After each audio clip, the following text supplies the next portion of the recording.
Hablamos ya del cubismo en clase, así que no realizaremos una explicación extensa del cubismo, solo mencionaré 4 detalles. Picasso se junta con Braque de 1808 a 1914 y van a trabajar en la misma dirección para crear un nuevo lenguaje artístico, que es el cubismo. 2 pinceladas de este estilo de vanguardias serían, por ejemplo, la influencia que ejerce Cézanne en esta plástica, que podemos resumir en la frase pintor observa la naturaleza y simplifica sus formas, y también, como otra característica de este lenguaje cubista, podemos destacar que existen 2 modalidades, una primera sintética y una segunda analítica. Esta contribución fue una de las más importantes en la evolución del arte contemporáneo. Una vez finalizada la Primera Guerra Mundial, Pablo Picasso pasa por una etapa clasicista. Las obras de esta etapa van a ser figurativas y van a estar más en sintonía con el mundo real, con la realidad que le envuelve. Debemos destacar, pero, una gran influencia de las pinturas de los vasos griegos y de la escultura grecorromana, que Picasso va a conocer directamente a causa de un viaje a Italia. Es decir, que esta etapa clasicista está derivada de su viaje a Roma. Debemos entender también esta etapa como una solución al ambiente que se respiraba al final de la guerra. Era un ambiente que abogaba a un retorno al orden, y así lo hace él en su pintura, un retorno a aquello clásico, aquello ordenado.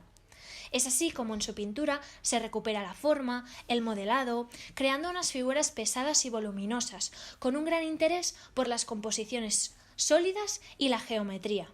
También a esta época corresponden las escenografías que crea para una gran cantidad de ballets de Diaghilev. Debemos mencionar, pero, la obra de Picasso mantendrá una total libertad expresiva y va a utilizar técnicas y también estilos diferentes. Los va a mezclar, va a utilizar un poco lo que más le convenga según su estado anímico. Y es así como, por ejemplo, el mismo año 1921 produce 2 de sus obras maestras en un lenguaje completamente distinto, como son Los 3 músicos y también 3 mujeres en la fuente.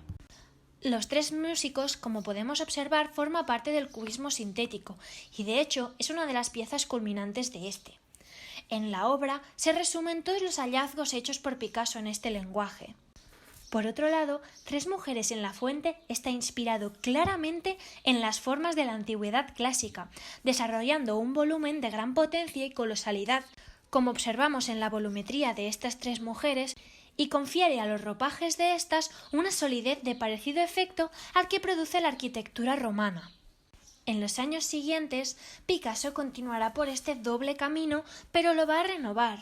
Dotará al cubismo de valores expresivos insospechados, pero también seguirá pintando cuadros de figuras bellas y de formas abundantes, centrándose especialmente en torno al tema de la maternidad, como observamos en las siguientes obras.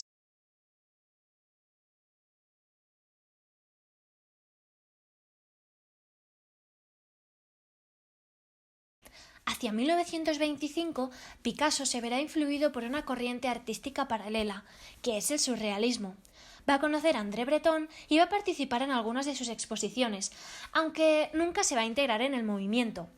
La representación de lo onírico para Picasso no va a dejar de ser un ensayo, un intermedio, pero no un punto final, un destino.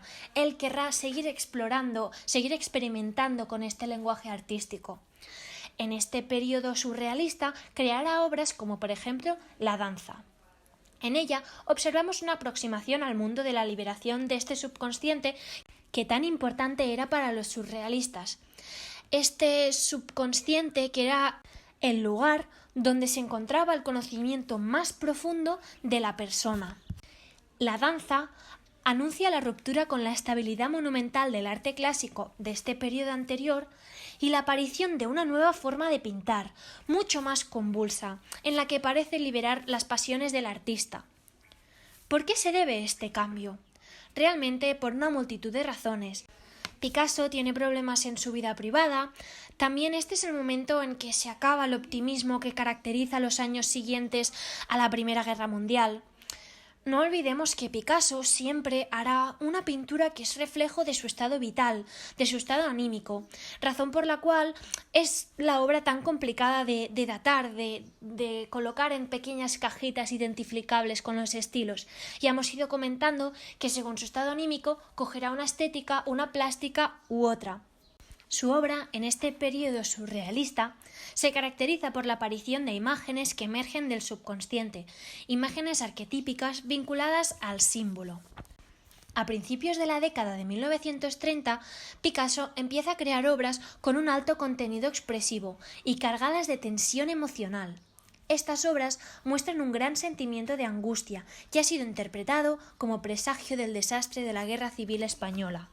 En su plástica observamos un proceso de distorsión de la materia que queda evidenciado en obras como, por ejemplo, Bañista jugando a la pelota de 1932, en la que una mujer se mimetiza con el objeto con el que juega, adoptando formas esféricas, como podemos observar. Los años 30 son años de dolor y de muerte. En 1936 va a estallar la Guerra Civil Española, y cuando ésta acaba, en 1939, estalla la Segunda Guerra Mundial. Realmente son acontecimientos terribles que afectarán personal y artísticamente a Picasso. Guernica representó la culminación de esta etapa y el inicio de la voluntad de Picasso de utilizar el arte como arma en contra de la guerra y a favor de la paz. Guernica es el resultado de la mezcla de un lenguaje pictórico de motor intelectual, como es el cubismo, con un lenguaje pictórico de motor emocional, como es el expresionismo. Esta obra nace para formar parte del pabellón español en la Exposición Internacional de París de 1937. El motivo que impulsó a Picasso a hacer esta escena es la noticia de los bombardeos efectuados por la aviación alemana en esta población vasca. La Fuerza Aérea Alemana había bombardeado durante horas y horas la indefensa ciudad de Guernica el 26 de abril de 1937, quedando totalmente arrasada. Picasso conoce este bombardeo indiscriminado a través de las dramáticas fotografías publicadas en diarios franceses. El Guernica de Picasso, heredero del arte denuncio de Goya, es la ilustración perfecta de los desastres de la guerra. Soldados muertos, mujeres llorando, caballos heridos de muerte chillando, fuego, una bombeta que ilumina la terrible escena. Es una escena horrible que, pintada en blanco y negro, evocando deliberadamente a las fotografías de los diarios, da una sensación muy significativa de la realidad documental. Es un caos moderno para alertar al mundo que estaba a punto de arder. La significación de la simbología de la obra tiene una gran diversificación de opiniones, que han atribuido a cada elemento una codificación alegórica diferente. El cuadro no pretende ser histórico, ya que nada en él nos indica dónde fue hecho, ni en qué época, ni quiénes fueron los protagonistas de la tragedia, sino que crea un símbolo atemporal y universal que muestra la destrucción causada por la guerra a modo de denuncia política.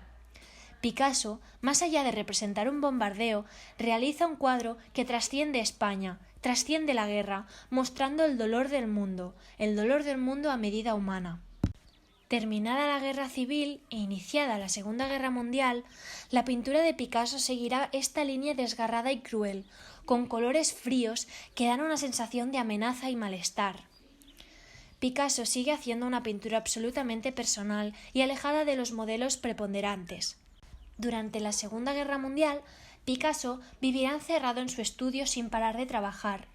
De esta época datan una serie de retratos de mujeres sentadas, todas ellas con un traje distinto, en un sillón colocado en un ángulo de la habitación o en el centro de ésta.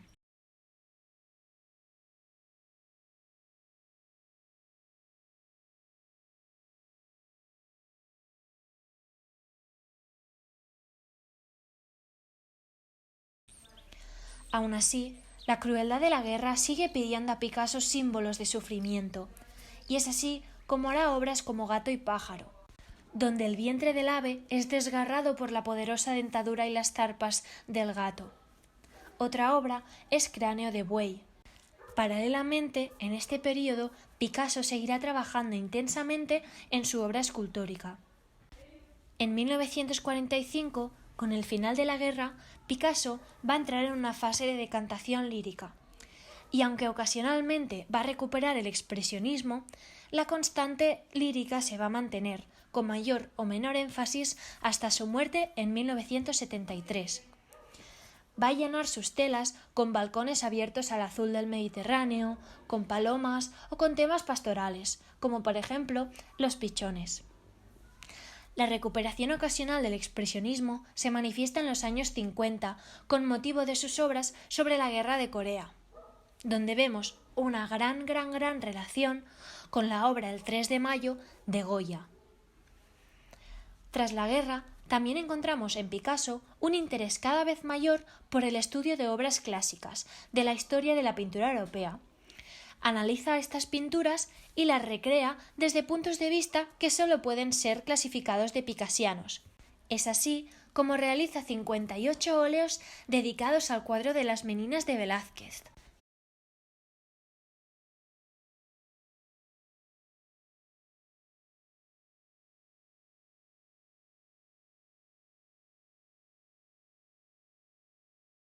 Estos años de posguerra también son años en los que aumenta su interés por temas como, por ejemplo, la mitología clásica, el erotismo y sobre todo, por aquellos temas de vinculación española, como por ejemplo las corridas de toro, los jinetes a caballo, los caballeros y damas vestidos a la usanza del siglo XVII.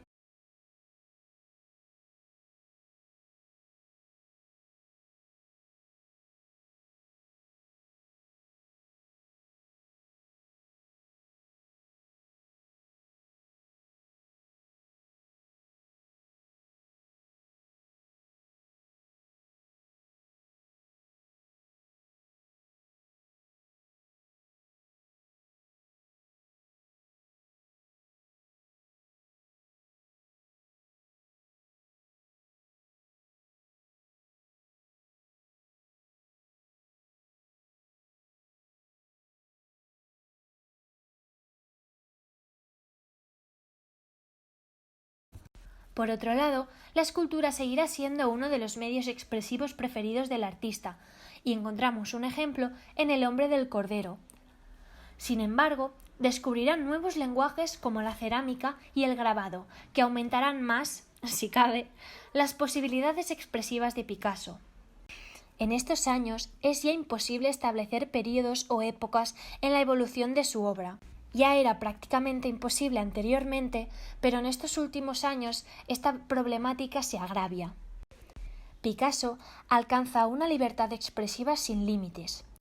Este es un momento en el que van a cristalizar todos los experimentos y logros anteriores. Demostrando una asombrosa habilidad en reinventar las formas, Picasso consigue hacer obras siempre diferentes y novedosas.